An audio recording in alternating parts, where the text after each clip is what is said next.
you ever look in the mirror and feel like a stranger? Like something's off? You smile, you speak, you move.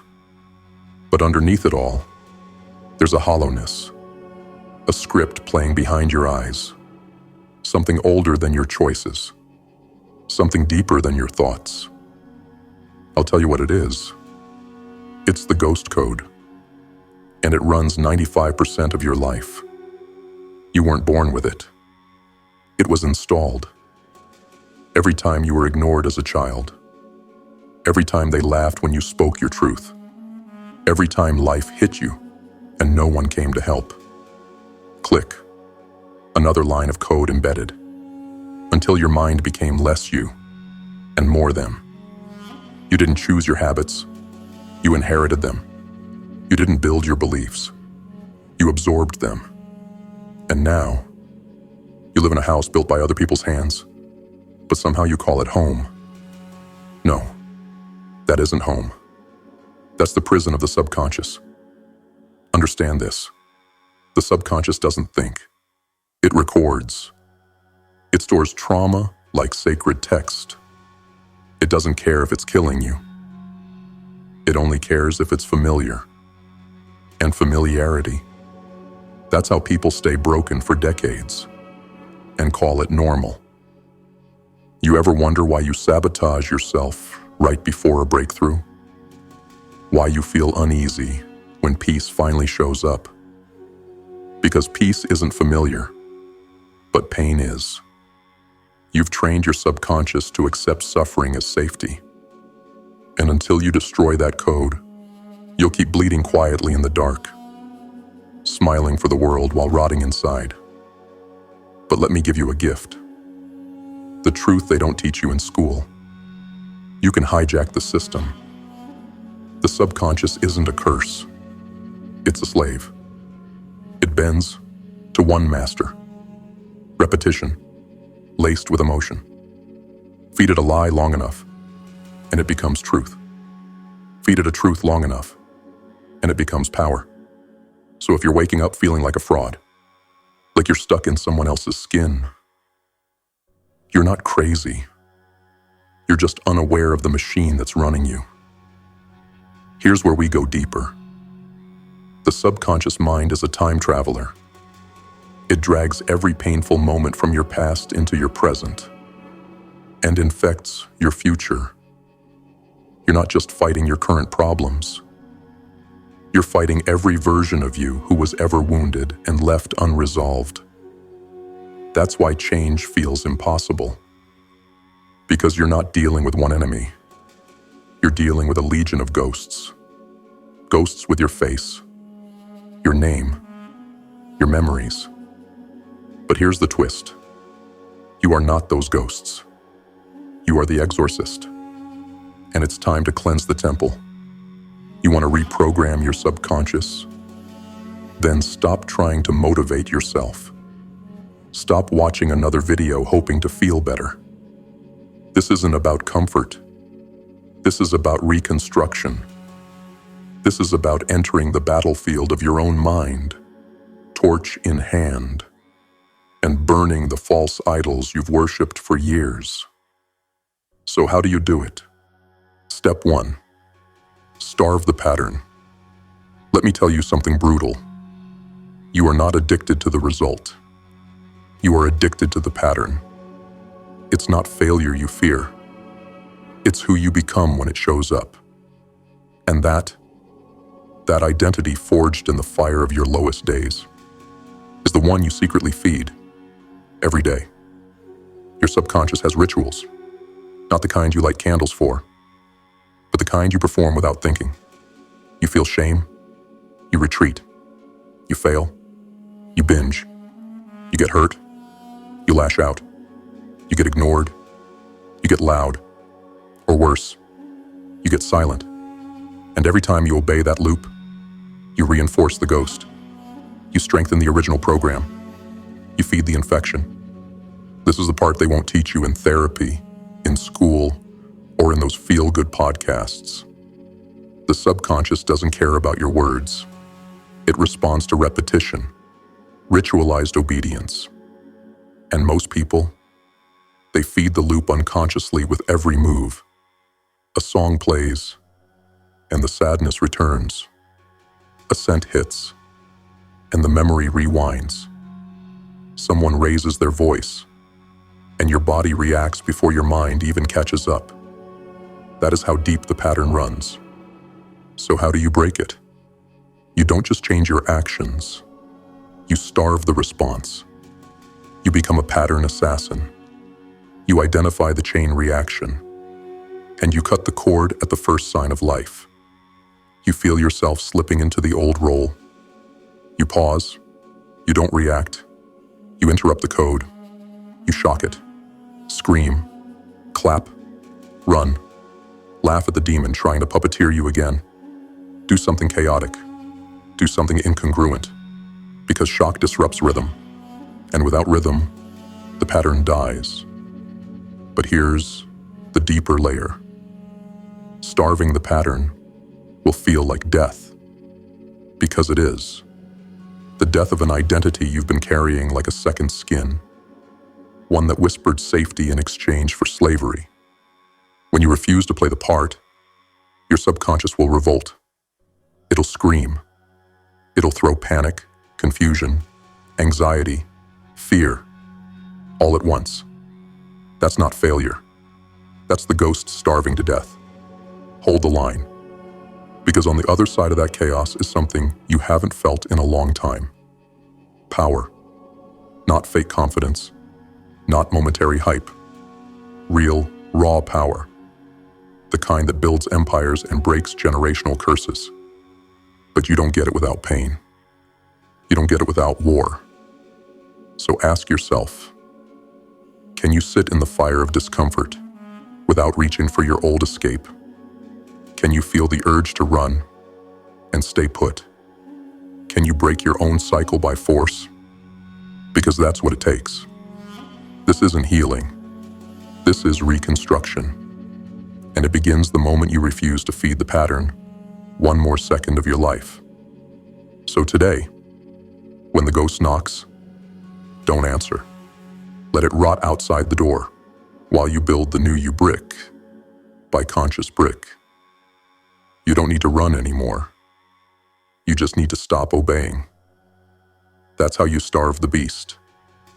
That's how you kill the old self. And that's how you reclaim your mind. One moment of silence. One act of resistance. One defiance at a time. Step 2. Rewire the symbols. The subconscious doesn't understand language. It doesn't care about logic. It doesn't follow step-by-step instructions.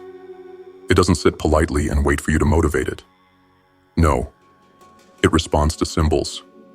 Emotion, vibration, images fused with meaning. And most of the symbols etched into your subconscious, they were planted by accident or by design. You flinch when someone raises their voice. That's not the sound. That's a symbol tied to your past. You hesitate before speaking up. That's not humility. That's a symbol tied to punishment, shame, or rejection. You fear abundance, success, power. It's not because you can't handle it. It's because you've unconsciously linked those things to pain. Let me explain how deep this goes. Your subconscious is a gallery, and every experience you've had, especially the ones burned in emotion, painted a picture on those walls. Most people walk through life staring at those paintings, thinking they're real. But they're not. They're interpretations. And until you repaint the walls, you will never escape the loop. Because you're not reacting to reality. You're reacting to the meaning your subconscious assigned to it. So how do you rewire the symbols? You speak in its language, not with words, not with empty affirmations spoken in a monotone whisper, but with imagery, emotion, and repetition. You must flood your mind with visions of who you choose to become, not just as fantasy, but as inevitability. Here's how it works. Close your eyes and see the version of you that has already won. Not from a distance, from inside their skin. What do they wear? How do they breathe? What does their day feel like? Imagine their hands, their walk, their decisions. Now here's the key. Feel it. Attach emotion to it. Because emotion is the glue. The stronger the emotion, the deeper the symbol embeds. If you just visualize success with flat energy, your subconscious throws it out. But if you feel rage when you visualize power, if you feel pride when you visualize discipline, if you feel euphoria when you visualize freedom, now you're speaking the subconscious language. You want to know why most people fail? Because they keep using logic to fight emotion. They keep trying to think their way out of patterns that were felt into existence. You can't outthink what was emotionally programmed. You have to reprogram it emotionally. And that means tying new feelings to new images.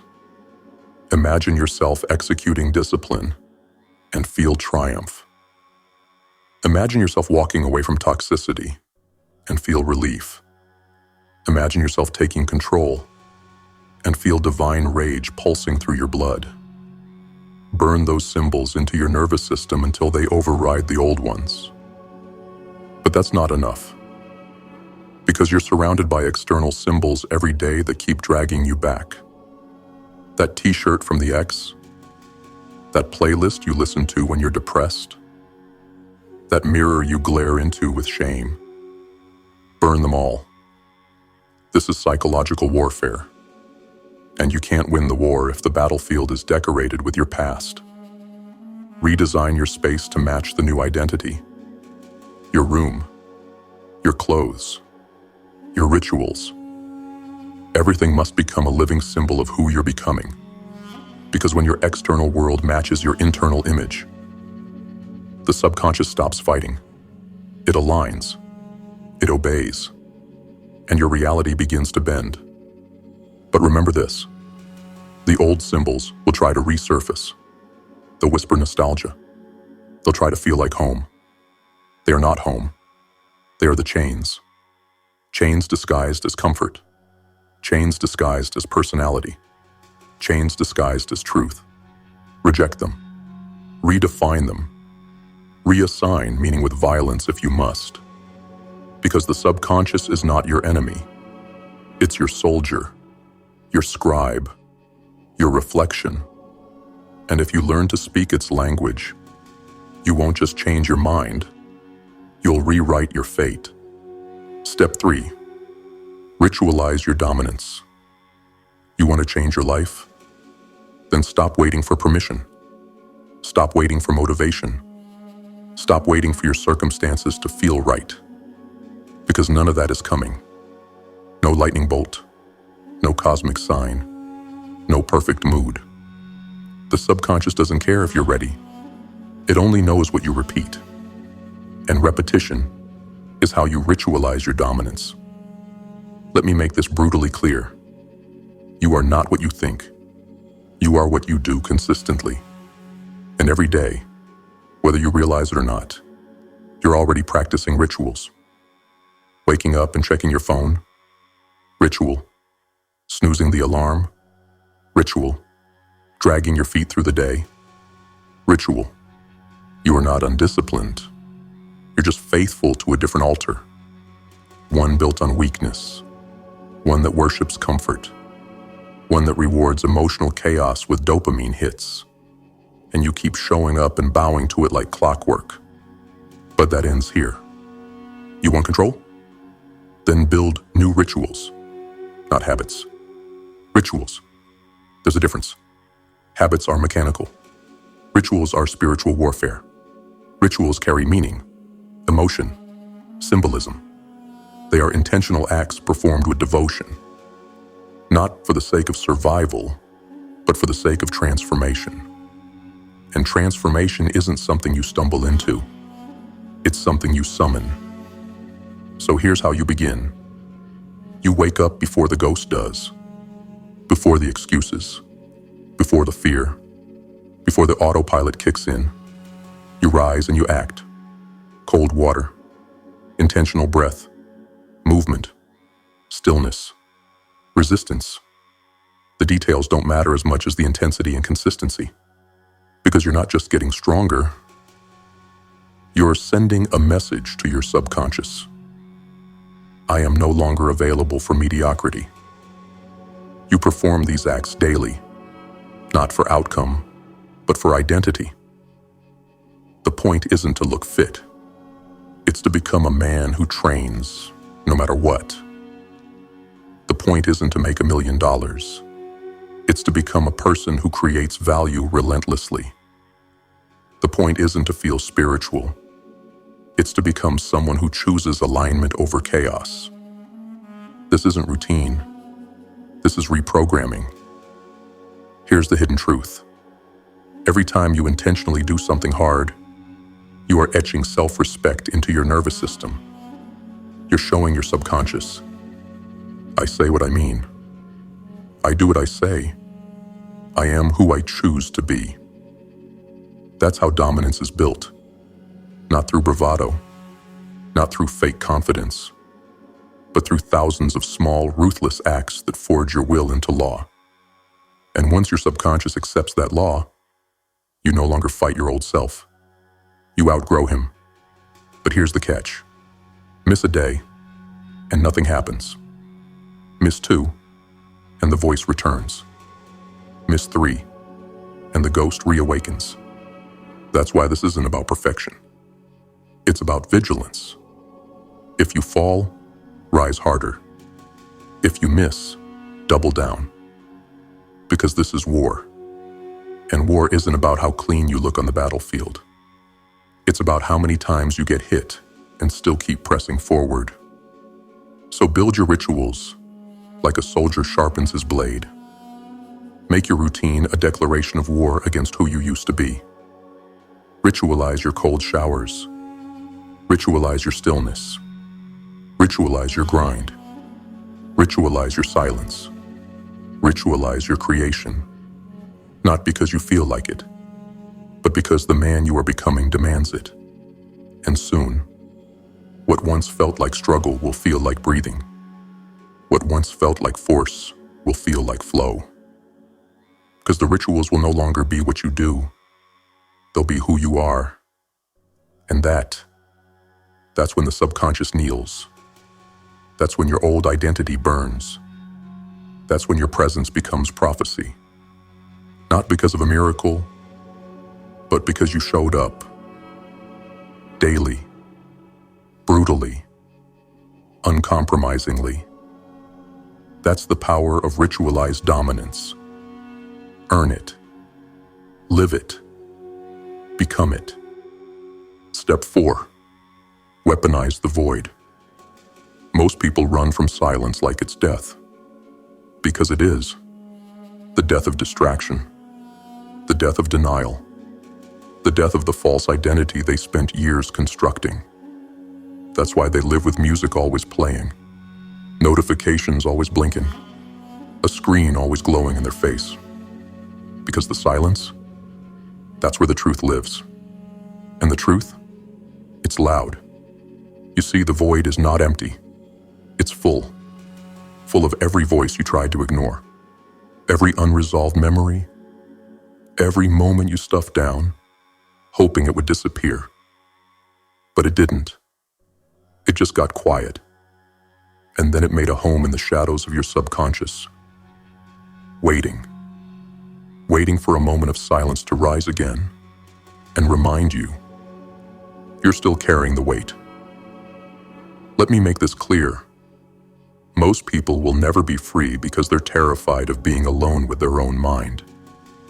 They've built their entire lives as a fortress against stillness. Because stillness exposes the ghosts. But you're not like them. You don't run from darkness. You enter it. You make the void your training ground. Because here's the secret. The subconscious is most programmable in silence. No noise, no input, just raw access to the machine beneath the mask. This is where you don't just confront the ghost, you confront the operator, you. So how do you weaponize the void? You sit in it on purpose. No distractions, no scrolling, no numbing. You create time each day where you drop into the black space, where the only sound is your own breath, where the only thoughts are unfiltered, and where the only escape is through. And here's what happens. At first, it feels like chaos. Your heart rate rises, your skin itches, your brain screams for escape. This is the subconscious panicking, because you've taken away its toys. You've cut off its usual escape routes. You've isolated it, cornered it, and now it has no choice but to surface. Good. Let it.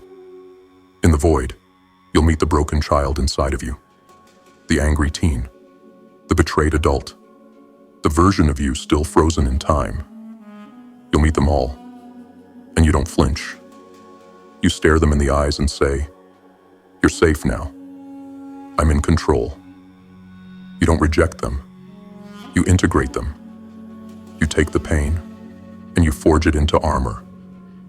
This is how you reclaim fragments of power that have been scattered across your timeline. This is how you rebuild the core of who you are. And here's where it flips. Once you've made the void your ally, it becomes a weapon. While others panic in stillness, you find clarity. While others chase noise, you sit in command. While others react to life, you design it from within. You begin to hear what others can't. The internal signals, the intuition, the blueprint buried beneath the programming. This is why monks enter caves, why warriors meditate before war, why visionaries disappear into silence before revolution. Because silence reveals the code. You want to reprogram the subconscious? Do it in the void. Speak your affirmations there.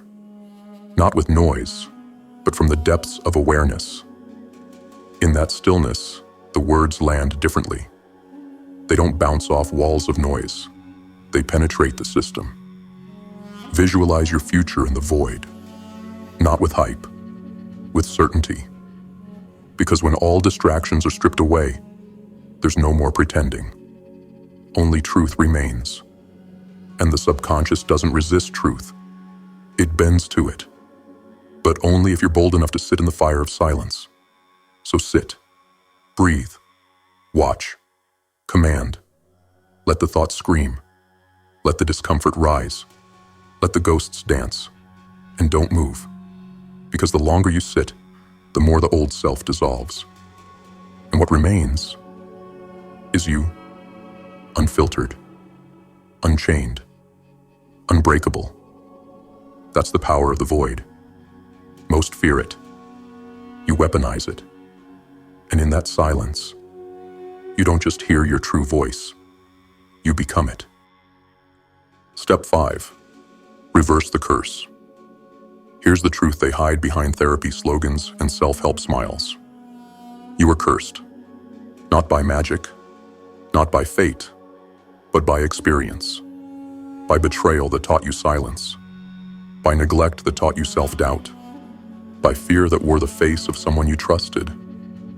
And now, you carry that curse in the way you flinch when someone gets too close. In the way you sabotage good things before they can root. In the way you second-guess your own power, even when it's screaming to be used. This wasn't your fault, but it is your responsibility. Because if you don't break the curse, you pass it on. To your relationships, to your future, to your kids, to your legacy. And that ends here. You want to be free? Then, you need to reverse engineer your pain. Not medicate it, not run from it, not slap a smile on it. Study it. Because every wound was once a message. It wasn't just suffering. It was a code. And if you decode it, it turns from poison into fuel. Start with this question. What belief did my pain create in me? Be honest.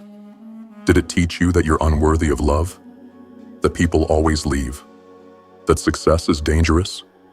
That your emotions are weakness? Write it. Name it. Say it out loud if you have to. Because clarity is the first bullet you load into your weapon. The curse only survives when it hides in silence. Drag it into the light, and its power begins to wither. Now, here's where the reversal begins. Take that old belief and challenge it like an enemy spy. Who gave me this belief? Did they want me to grow or control me? Has this belief ever led to strength or just survival? Because once you realize that belief isn't yours, you gain the power to replace it. And here's the key. You don't replace it with a cute affirmation. You replace it with a new law. A law forged through fire. A law tied to action, not just words. Here's an example. Old curse. I'm not enough. New law. Every day I sharpen myself beyond who I was yesterday. Old curse. Love means pain. New law. I choose connection that honors my strength, not wounds my soul. Old curse. I'll always be abandoned. New law. I cannot be abandoned. I belong to myself. You feel the difference? One is the echo of the wound. The other is the voice of a rebuilt warrior. Now repeat that law daily. Not weekly, not quietly. Repeat it like war music. Until your subconscious rewires the association.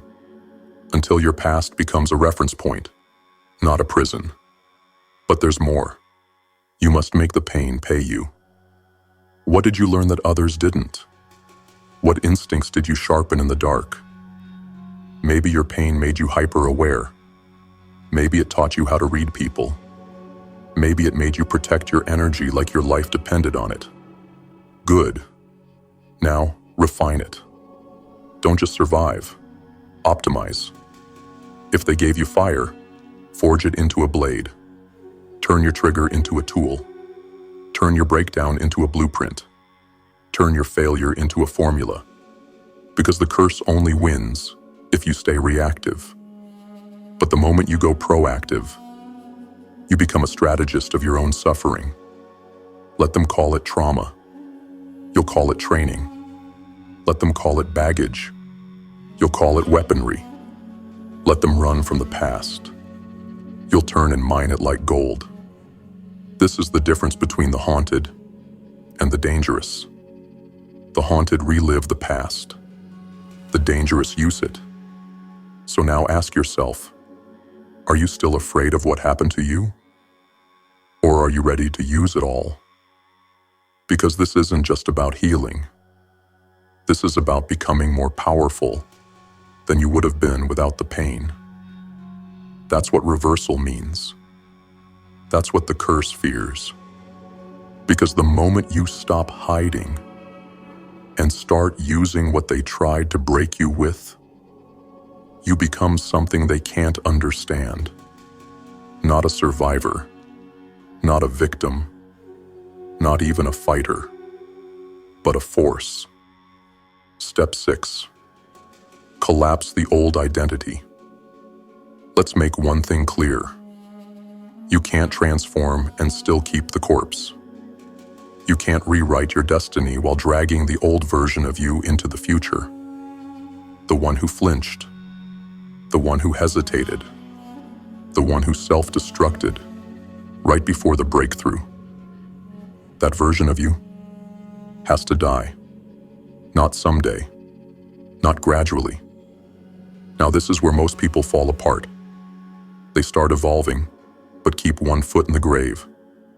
They try to become lions while still sleeping in the sheep's den.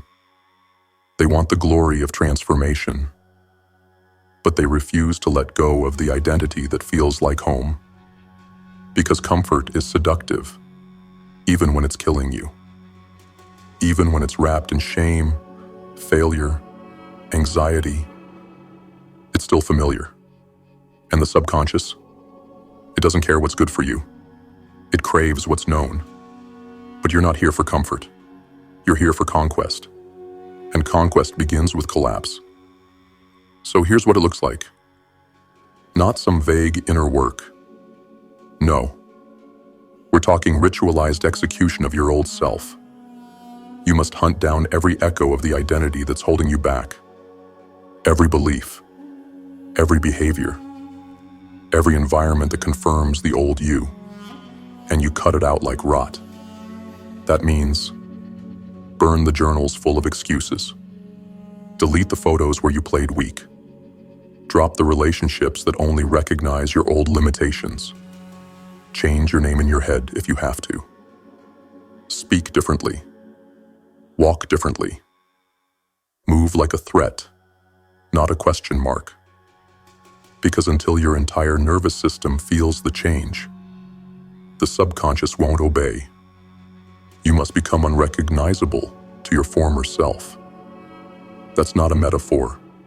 That's your mission. When your subconscious tries to pull you back with memories, nostalgia, fear, you respond with silence and discipline. When the old voice says, "But what if we fail again?"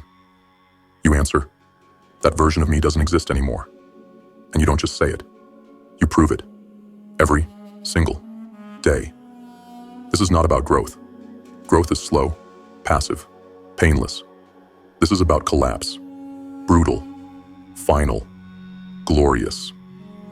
Collapse is when you stop negotiating with your past. Collapse is when you stop asking for permission to evolve. Collapse is when you say, "I will never think, speak, act, or live like that version of me again, no matter the cost."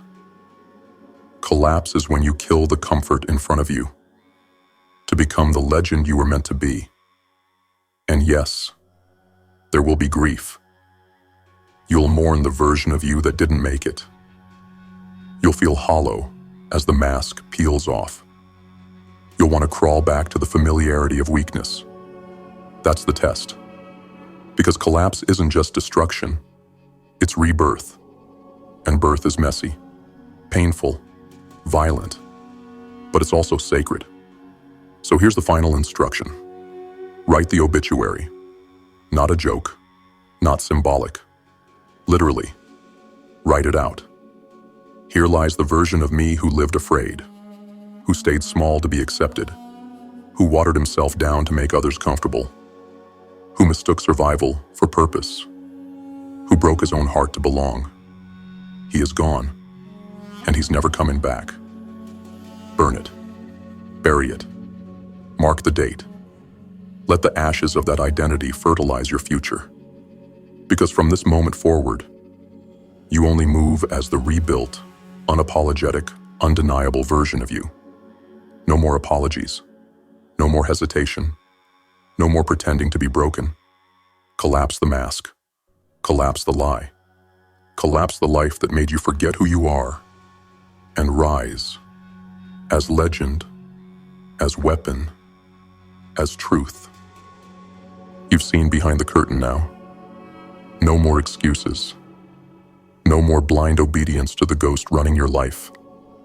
No more pretending that you are the one in control, when 95% of your mind was programmed by fear, failure, and other people's hands. But now, you've been given the blueprint. Step 1. Starve the pattern. You're no longer a puppet. You see the loop for what it is, a trap dressed as habit. And now, every time the old script whispers in your ear, you cut the cord. You interrupt the loop. You make the ghost go hungry. Step 2. Rewire the symbols.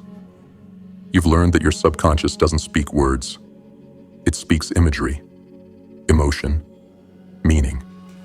You now speak its language. You overwrite the false symbols of shame, weakness, and limitation with truth, fire, and inevitability. Step 3. Ritualize your dominance. You don't wait for discipline. You ritualize it. You carve your new identity into your nervous system with repeated, meaningful acts. You act like a warrior until you become one. And every ritual you perform now is a death sentence for your former self. Step 4. Weaponize the void. You've entered the silence, the place where most break. You found power. You don't run from the darkness anymore. You sit in it. You listen. You command. And from that stillness, you now draw clarity the world can't touch. Step 5. Reverse the curse. You've taken the trauma they gave you and flipped it inside out. No more victimhood. No more silence. You've studied your pain like a scientist and turned it into strategy. Now your scars don't just remind you of who you were. They serve who you've become. Step 6. Collapse the old identity. You've stood over the grave of who you used to be and didn't look away. You executed the version of you that hesitated, that apologized, that begged. You collapsed the old structure so the new one could rise, stronger, sharper, unstoppable. Now listen closely. You weren't given these steps to feel inspired. You were given them to declare war. War on your programming. War on your apathy. War on the slow death of potential that swallows most men whole. You've tasted the truth, and the truth demands blood. The question is, will you return to comfort and let the ghost reclaim you? Or will you rise as the architect of your own mind and rebuild every cell in your body with intention, fury, and purpose? Because no one's coming to save you. It's not fate. It's not timing. It's not luck. It's you. You are the system. You are the glitch. You are the rewrite. So, light the fire, burn the past, and take the throne. Because 95% of you used to be a ghost. But now you're something else. Awake, armed, and ready to rule.